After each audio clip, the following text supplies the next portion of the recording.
નમસ્તે વિદ્યાર્થી મિત્રો, હું છું ભાર્ગવ લાઠિયા અને સ્વાગત છે તમારું ફરી પાછું આપણી આ એજ્યુકેશનલ એક્સપર્ટ યુટ્યુબ ચેનલ ઉપર. મિત્રો, આજે આપણે ધોરણ 8માં વિષય વિજ્ઞાન અને ટેકનોલોજીમાં ગાલા સ્વાધ્યાય પોથીમાં ચેપ્ટર નંબર 8 કે જે બળ અને દબાણ છે, બરાબર, તેનું આપણે સોલ્યુશન કરવાના છીએ. જો મિત્રો તમે ચેનલ પર નવા હોય તો પ્લીઝ ચેનલને સબસ્ક્રાઇબ કરો અને વિડીયોને લાઈક કરો, તમારા ધોરણ 8ના વિદ્યાર્થી મિત્રો સુધી શેર કરો. ચલો શરૂઆત કરીએ ચેપ્ટર નંબર 8 બળ અને દબાણમાં હેતુલક્ષીથી. પહેલું છે કે નીચેનામાંથી કયું બળ એ સંપર્ક બળનું ઉદાહરણ છે કે સાહેબ જે બળ લાગવા માટે સંપર્ક થવો જોઈએ, તો કે સાહેબ ઘર્ષણ બળ, એના માટે સંપર્ક હોવો જરૂરી છે. બીજું છે કે બે સ્થિર વિદ્યુત ભારોની વચ્ચે કયું બળ લાગે, તો વિદ્યુત ભારો વચ્ચે લાગતું બળ એને સ્થિત વિદ્યુત બળ કહેવામાં આવે છે. ચુંબકીય બળ એ કયા પ્રકારનું બળ છે, તો કે સાહેબ અસંપર્ક પ્રકારનું બળ છે અથવા બિન સંપર્ક બળ કહેવાય. ચોથું, બળની માત્રાને શાના દ્વારા દર્શાવવામાં આવે, તો કે સાહેબ તેની દિશા અને મૂલ્ય એમ બંને દ્વારા એની માત્રા દર્શાવવામાં આવે.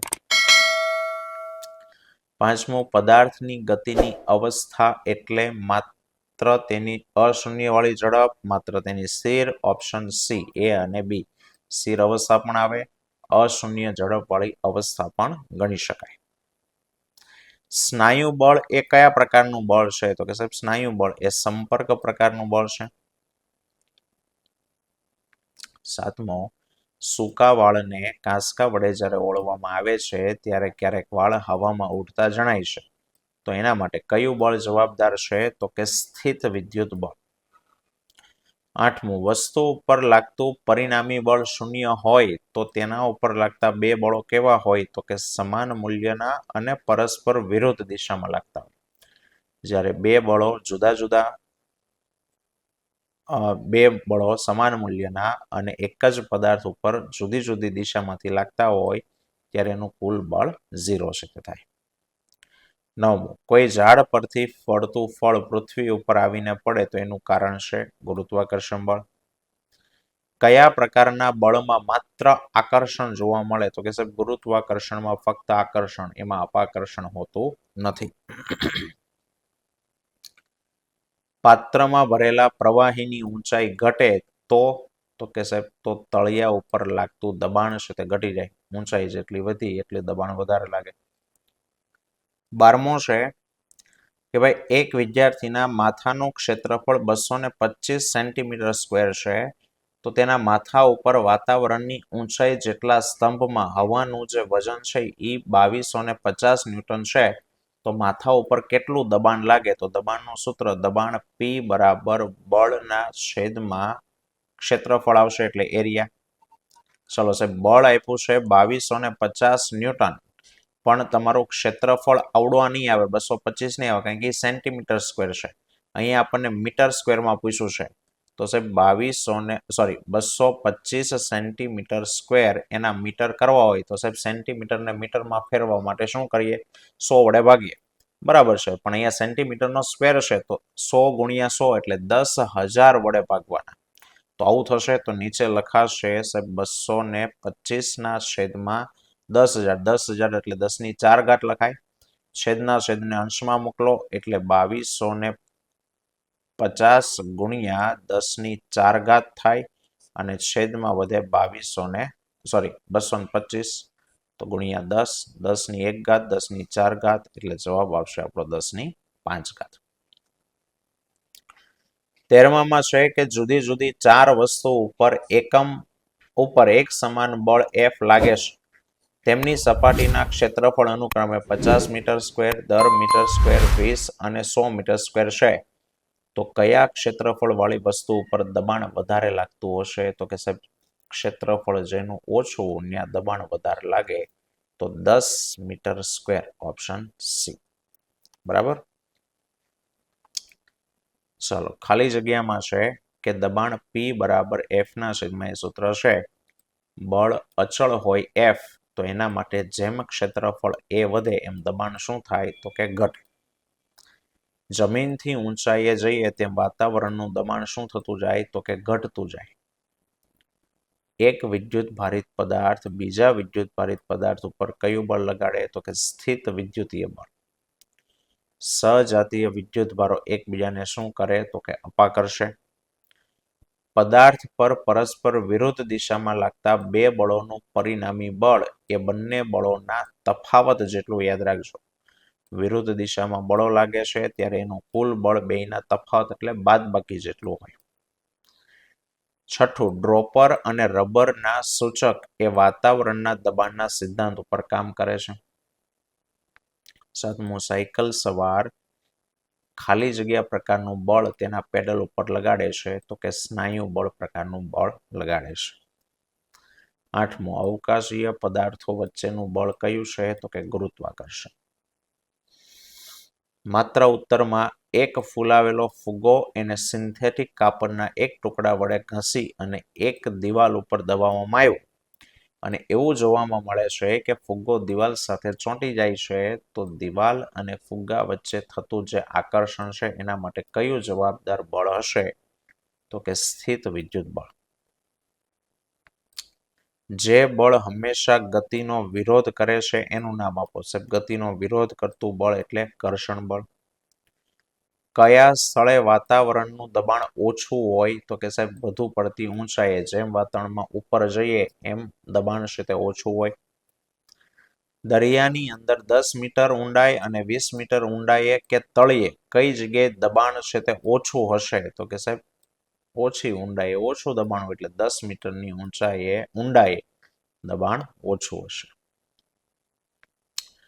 પાંચમું, એકમ સમયમાં પદાર્થે કાપેલા અંતરને શું કહેવાય? તો કે ઝડપ કહેવાય. એકમ ક્ષેત્રફળ વાળી સપાટી ઉપર લંબ રૂપે લાગતું બળ એને કહેવાય દબાણ.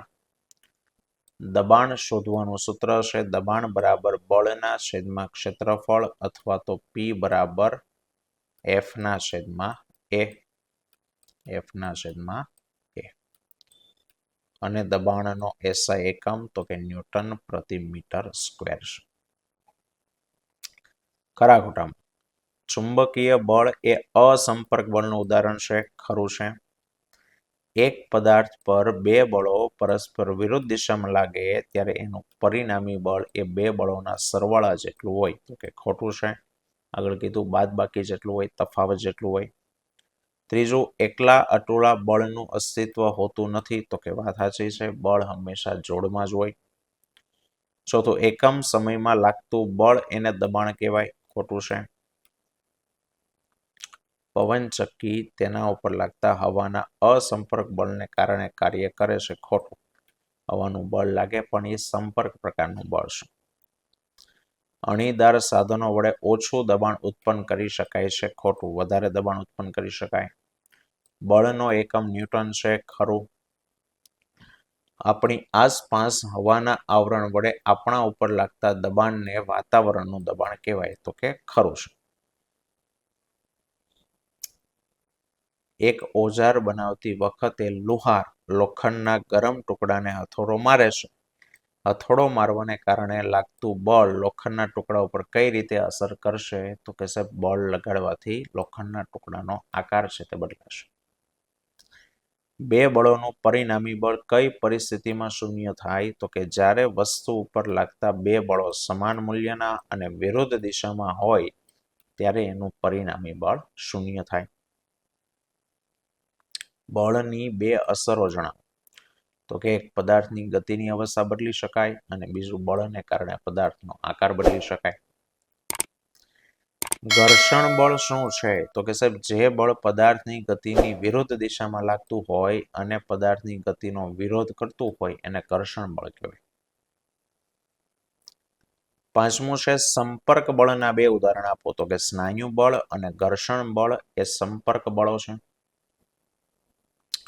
અસંપર્ક બળના બે ઉદાહરણ આપો. તો કે ચુંબકીય બળ અને સ્થિત વિદ્યુત બળ એ અસંપર્ક બળોના ઉદાહરણો છે. સાતમું છે કે ભાઈ સ્થિત વિદ્યુત બળની વ્યાખ્યા.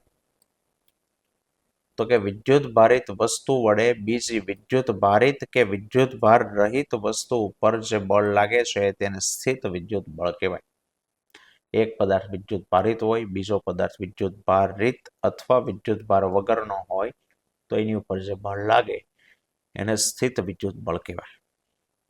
વાતાવરણ એટલે શું? તો કે પૃથ્વીની આસપાસના હવાનું જે આવરણ છે એને વાતાવરણ કહેવાય.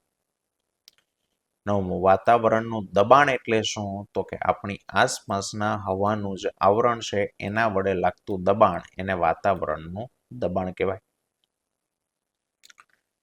10મું, પાત્રમાં ભરેલા પ્રવાહી દ્વારા પાત્રના તળિયે દબાણ કઈ બાબત પર આધાર રાખે? તો એક તો પ્રવાહીના સ્તંભની ઊંચાઈ કેટલી છે અને પ્રવાહીની ઘનતા કેટલી છે, આના ઉપર આધાર રાખે.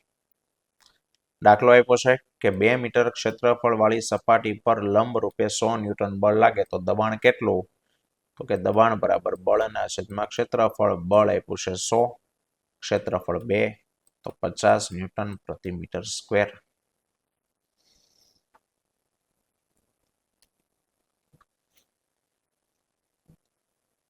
પછી કહે છે સ્નાયુ બળને સંપર્ક બળ કેમ કહેવાય? તો કે સ્નાયુ બળ ત્યારે જ લાગુ પાડી શકાય છે જ્યારે સ્નાયુઓ પદાર્થ સાથે સંપર્કમાં હોય અને એટલા માટે સ્નાયુ બળ એને સંપર્ક બળ કહેવાય. બળ કોને કહેવાય? તો કે જે બાહ્ય અસરને લીધે પદાર્થની ગતિની અવસ્થામાં ફેરફાર કરી શકાય એ બાહ્ય અસર એને બળ કહેવાય.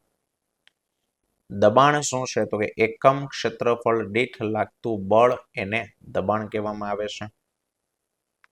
બરાબર, તો આટલે સુધી રાખીએ. આવતા વિડીયોમાં બાકીના ભાગ સાથે ફરી પાછા મળીશું. ત્યાં સુધી જય હિન્દ, જય ભારત.